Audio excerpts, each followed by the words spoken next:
এই সময় আমাদের প্রয়োজন আরেকটু বেশি। ২.৫ বছর আগে ক্যান্সার ধরা পড়ে দেশের জনপ্রিয় টিভি উপস্থাপিকা, অভিনেত্রী ও মডেল সামিয়া আফরিনের।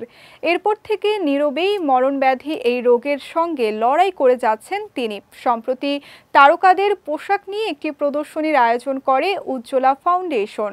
ফাউন্ডেশনটির প্রতিষ্ঠাতা পরিচালক সামিয়া আফরিন ওই আয়োজনে হাজির হয়ে ক্যান্সারে আক্রান্ত হওয়ার খবর জানালেন এই উপস্থাপিকা নিজেই।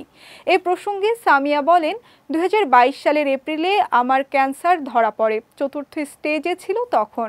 আমার পরিবারের মানুষদের জন্য এটা খুবই ভীতিকর একটা বিষয় ছিল, তবে আমার মনে হয়েছে এটা একটা রোগ যেটার সঙ্গে আমার লড়াই করতে হবে। তিনি আরও বলেন, ক্যান্সার ধরা পড়ার পরে কারো কাছ থেকে সহানুভূতিশীল কোনো কথা বা দৃষ্টি দেখতে চাইনি। আমি সবসময় দৃঢ়চেতা হতে চেয়েছিলাম। এটা একজন রোগীকে আরও বেশি শক্তি যোগায় তাড়াতাড়ি সেরে ওঠার জন্য। ক্যান্সারে আক্রান্ত হলেও মানসিক দিক থেকে শক্তিশালী থাকার চেষ্টা করেছেন সামিয়া। তার ভাষ্য, এইসব মুহূর্তে আমরা মানসিকভাবে ভেঙে পড়ি। মনে হয় আমার জীবন শেষ হয়ে গেল, এরপর আর বুঝি কিছু নেই।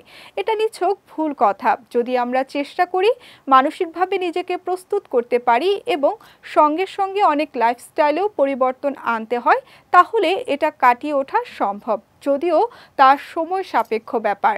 লাইফস্টাইল যদি ঠিক থাকে তাহলে পরবর্তীতে এটা আর হওয়ার সুযোগ থাকে না বলে আমার মনে হয়। বর্তমানে শারীরিক ও মানসিকভাবে বেশ ভালো আছেন বলে জানান সামিয়া আফরিন। একসময় টিভি উপস্থাপনার নিয়মিত মুখ ছিলেন উপস্থাপিকা সামিয়া আফরিন।